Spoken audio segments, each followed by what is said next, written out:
Informers will return after these messages. Hey, salut à tous, ici Megatronus pour une toute nouvelle vidéo de présentation de figurines Transformers. Aujourd'hui, une vidéo très spéciale, étant donné que je vais vous présenter le Studio Series Grimlock Titan Class. Donc Ultra Magnus inaugurait la classe Commander dans les Studio Series. Grimlock inaugure la classe Titan dans la gamme Studio Series. Donc qui est également un remake et un resquade du Leader Class de l'époque. C'est pas le même mold, contrairement à Black Mamba et Wei Jiang qui avaient agrandi, légèrement amélioré le mold du Leader Class de l'époque. Là, c'est vraiment un remake. Donc, il fait la taille d'un titan. Il a le prix qui va avec, j'en parlerai un peu.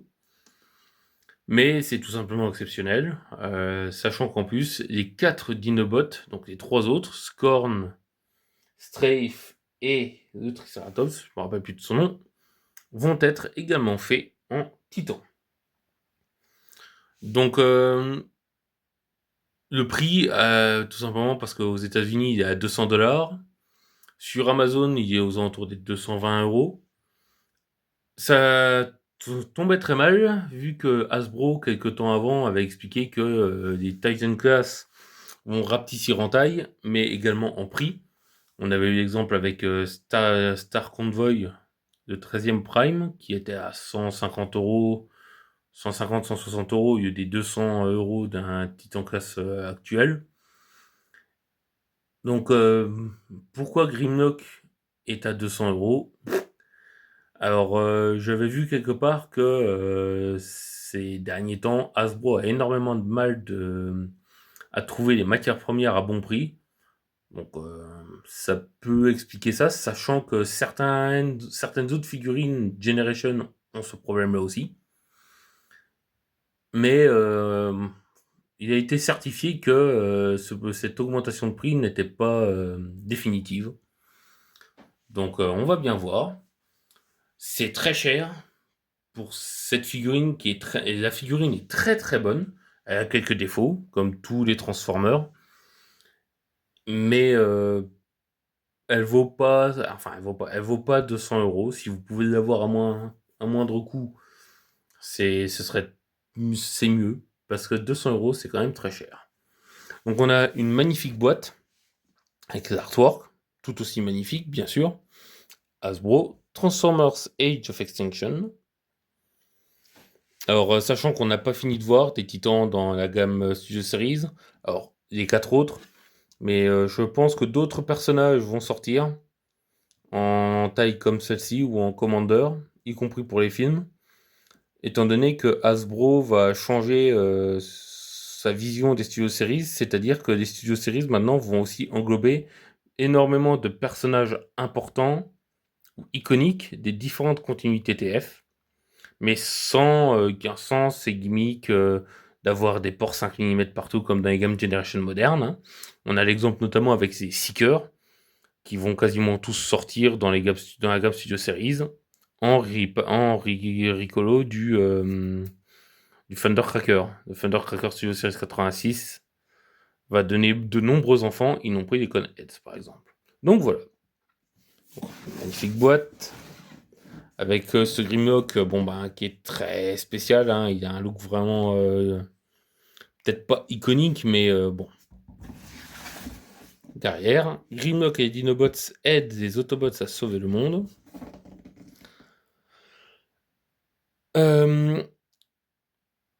Les rendus 3D ne donnent pas complètement hommage à la figurine en elle-même. Alors, les dents, par exemple, ici sont en caoutchouc, bon, la plupart des pics aussi. Mais au niveau de cette couleur, il a vraiment cette couleur magnifique. Alors, je ne doute pas qu'on aura sûrement des knock-offs de cette figurine-là avec une peinture peut-être légèrement meilleure, peut-être un peu plus métallisée. Mais le look est vraiment très cool. 59 étapes, donc je pense que c'est le Titan le plus complexe. Alors je pense que c'est aussi pour ça que le prix est plus cher. Alors, ce truc de ouais, mais la conception d'une figurine fait, que ce soit une classe ou une autre, je l'aime pas. Elle est peut-être vraie, mais je n'aime pas cette excuse-là, hein. On a eu des figurines qui étaient dans la même classe, mais qui étaient très bonnes.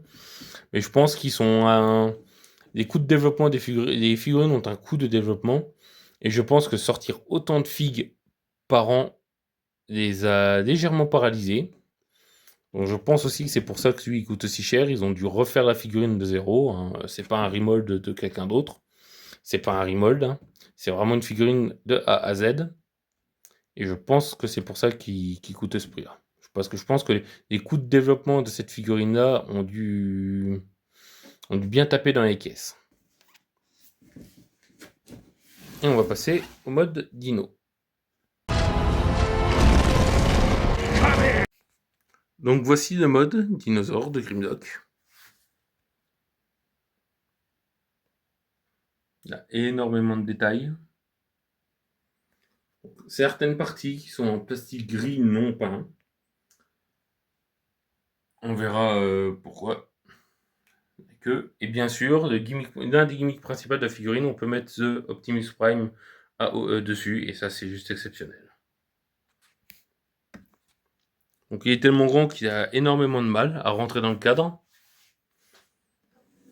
On peut lui mettre des effets de flamme dans la gueule. Si j'arrive à l'enlever. Alors cette figurine a quelques petits problèmes, alors pas de conception, parce que la conception est quand même très intelligente je trouve, mais on peut pas entièrement fermer la gueule par exemple. Donc ça c'est dû au fait que les bras forment dans l'avant.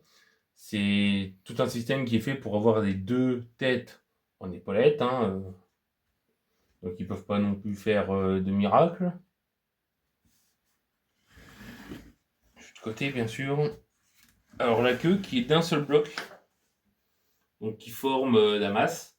Donc je ne doute pas qu'un DNA va se pencher là-dessus pour nous faire une queue articulée. Parce que c'est un peu le problème de la figurine, mais ça c'est un peu le problème de toutes les versions de Grimlock en jouet, quand issu des films. C'est que c'est une énorme brique, hein. Il n'y a que les jambes qui bougent. En ça, je vais le comparer avec le Megatron Kingdom, le Megatron 2. Transforme en T-Rex, qui n'apparaît pas dans le cadre parce qu'il est plus petit.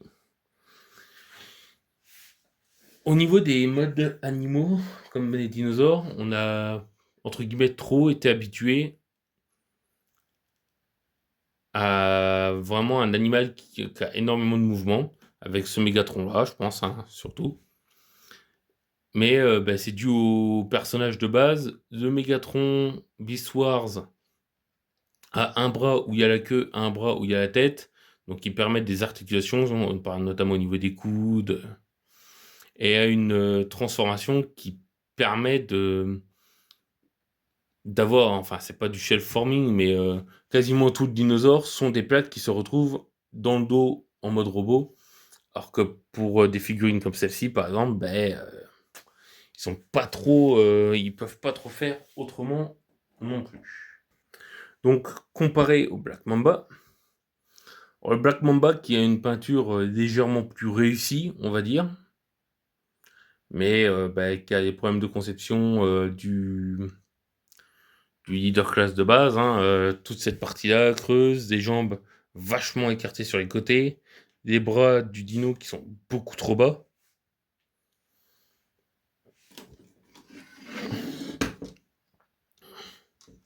Ça, c'est sans compter derrière, plus ces problèmes d'articulation qu'il a, hein, parce que Black Mamba est une marque qui ne peut pas s'empêcher de faire de mauvaises choses, notamment au niveau des articulations. Alors que lui a des articulations très très solides. Donc la masse, mais vu que c'est formé en partie par le bras, on a la masse qui vient se ranger là, mais bon, c'est pas foufou, hein. Il était bien quand on n'avait pas d'autre alternative, mais je trouve que l'alternative est bien meilleure. Au niveau de la qualité des matériaux, c'est pareil, hein. Le Titan a des plastiques vraiment très solides. Alors comme Black Mamba, bon bah les plastiques, transformer cette figurine est un peu un calvaire, hein. Alors, il y a du métal, c'est leur credo, ouais, mais il y a du métal, ben ouais, mais bon. Ils auraient peut-être mieux fait d'utiliser le budget métal pour les plastiques, hein, et sortir une figurine peut-être plus chère, mais plus qualitative. Ça coûte 50 à 70 euros suivant la version qu'on prend. On comprend pourquoi. Donc c'est vraiment une magnifique bête. Alors, on va essayer de lui donner. Alors, parce que normalement, les jambes. Alors, c'est du plastique, donc on peut le porter à une main, hein. On doit pouvoir verrouiller les jambes, je ne sais pas si on le verra, par un petit picot qui se trouve ici, voilà. Alors ça permet vraiment de verrouiller la stabilité de la figurine. On va s'en occuper pour montrer ce que ça donne.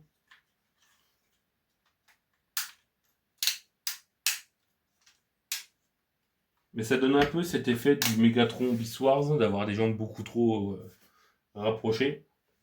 Donc moi je préfère les écarter. Si on a peur pour la figurine, si ça s'est décroché, il n'y a que cette partie-là qui tient pas très bien. Je trouve que ça se décroche un peu trop facilement. Alors, au niveau des positions, on va essayer de lui donner un truc un peu sympa. Après, il ne peut pas trop mettre ses jambes en avant non plus, ça c'est un peu dommage. On va bien réussir à faire quelque chose.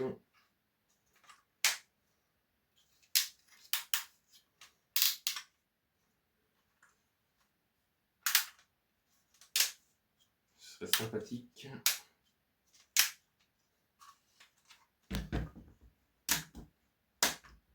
Alors, évidemment, il pèse un certain poids. On pourrait donner cette posture-là.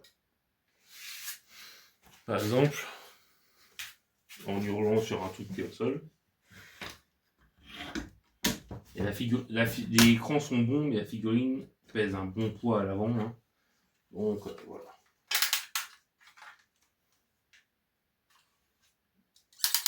Je suis vraiment content de l'avoir. Parce que bah, ça c'est pareil.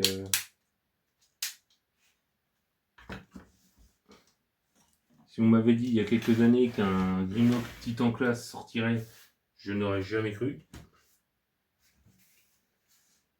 Et c'est vraiment une très bonne occasion, hein. Si vous avez la place, parce qu'il faut la place pour le mode dino. Si vous avez la place, faut vraiment lui donner une bonne posture, quitte à le sécuriser si jamais vous avez peur qu'il tienne pas trop. Alors avec l'Optimus dessus, c'est clair qu'il a tendance à pencher en avant, hein. Mais c'est vraiment une très bonne occasion de refaire cette scène. Et on va donc passer à la transformation.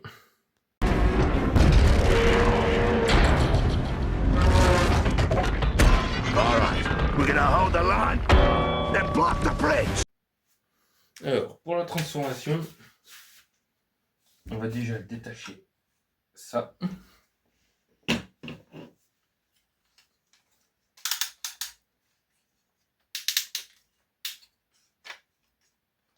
Alors, il y a énormément d'étapes. Je vais transformer qu'une seule fois. Hop, voilà. Ça, on va tourner en attendant. Oui. Ensuite.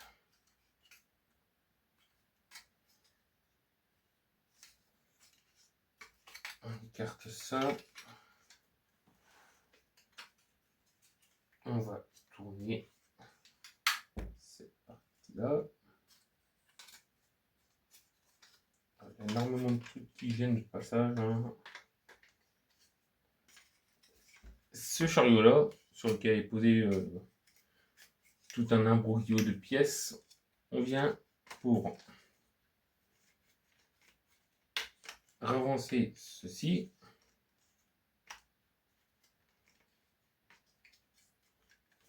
Si ça veut bien, j'aimerais bien que ça le veuille.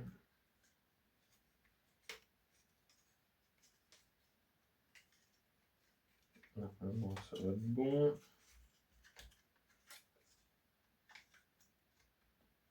Voilà. Ça permet de verrouiller ces pièces-là.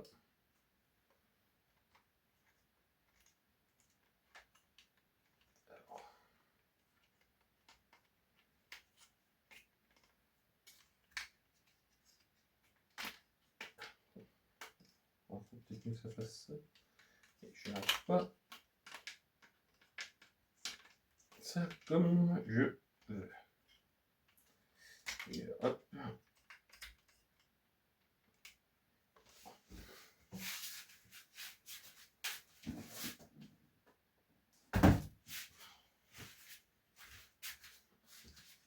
Hop.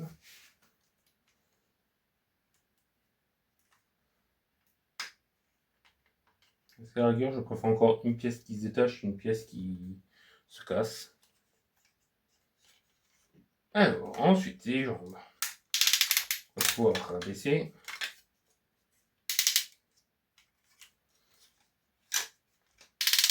Ainsi, on sort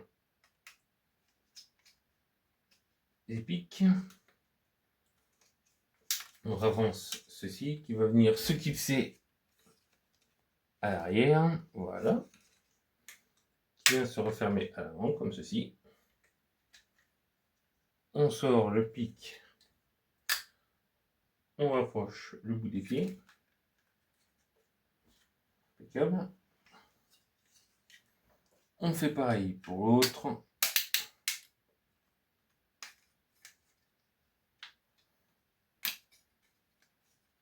Hop, on sort ça. On range ça. On range ça.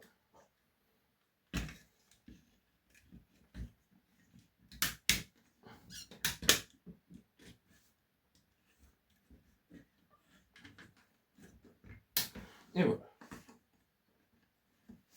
On a déjà fait une bonne partie du chemin. Ensuite, on vient détacher tout ce fouillis.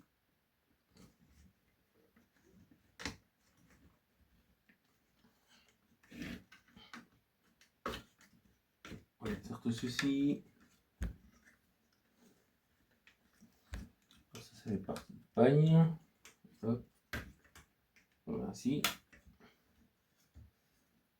On rentre cette pièce-là, qui est une arête qui vient en bas. Hein. On a la langue, ici.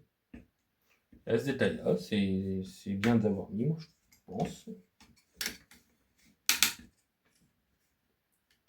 On vient... Alors.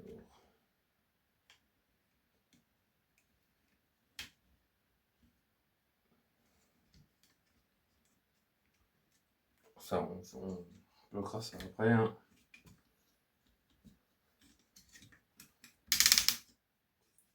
Pour les épaules.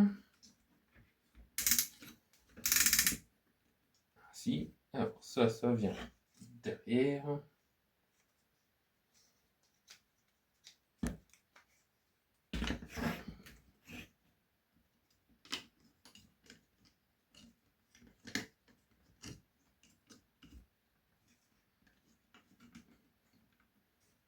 Tout simplement.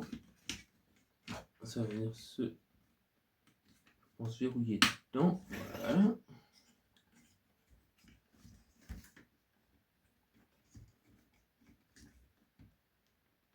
Et voilà. Ici, bon.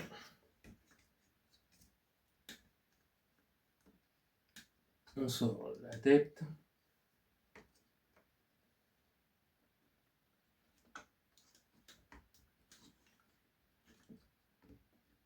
On vient verrouiller.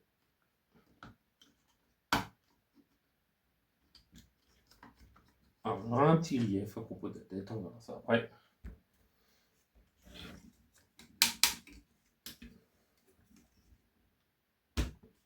Bien verrouiller ça. On vient verrouiller ça. Et on ferme. On ouvre.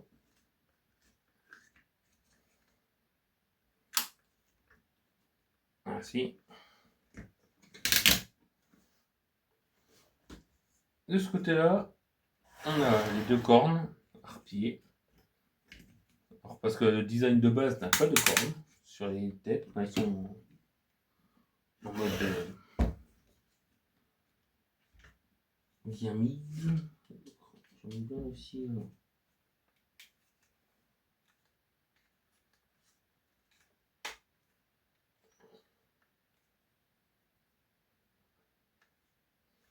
Alors, bon.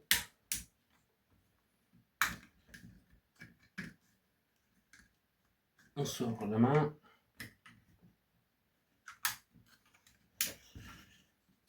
Le pic. Alors, on a l'espèce de fléau. On va venir installer sur notre ami.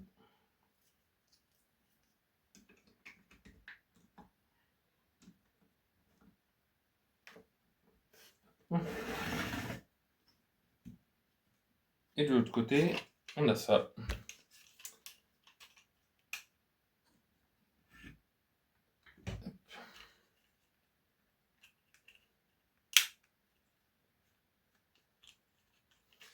Alors, si tout s'est arrivé à l'ouvrir.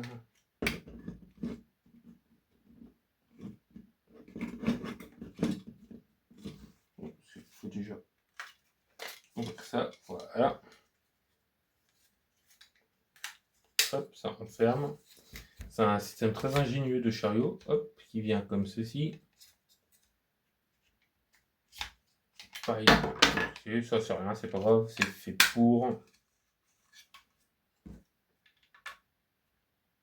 Ben, en fait, on a énormément de petits bouts, on va dire. J'ai plein de... Alors, c'est des gros pegs, c'est pas du 5 mm, hein, c'est des gros pegs hexagonaux. Et on a la masse. Et la masse qu'on va lui mettre dans la main, on va essayer de lui mettre dans la main. Voilà.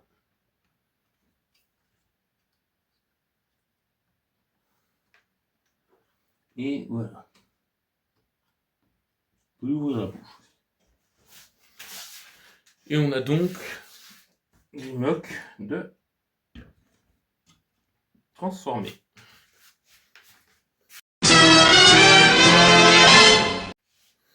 Donc il est vraiment très beau ce Grimlock, hein, bien sûr. Il est juste superbe. Moi le dos je trouve relativement propre. Ça fait une espèce d'armure qui bloque derrière. On aurait pu apprécier que ça vienne recouvrir les deux bras du dinosaure, mais je trouve que ça donne vraiment très bien.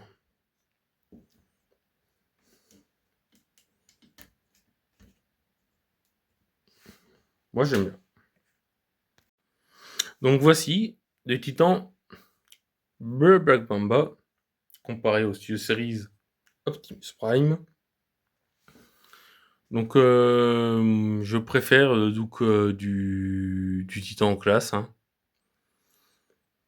Le Black Mamba était très bien pour l'époque, mais il a fait son époque. Le mold a fait son époque. Hein. C'est une figurine d'une très piètre qualité, hein. C'est pour ça que c'est pas cher. C'est pour ça que c'est un knock-off. Et moi je dirais presque un bootleg, hein, parce que franchement la qualité de cette figurine-là est vraiment déplorable. Et là bah, on a vraiment des plastiques très solides, des articulations solides, un look très cool, qui n'a pas le look métallisé du Black Mamba, mais bah, Hasbro ne fait jamais de peinture métallisée. Hein. Donc moi je trouve que le contrat est rempli. C'est cher pour ce que c'est. C'est cher pour 200€, mais je suis totalement conquis. Et j'ai très hâte de pouvoir me procurer ses frères. Donc bah, c'était tout pour cette petite présentation. Je vous dis salut tout le monde, à une prochaine. Peace. We now return to the Transformers.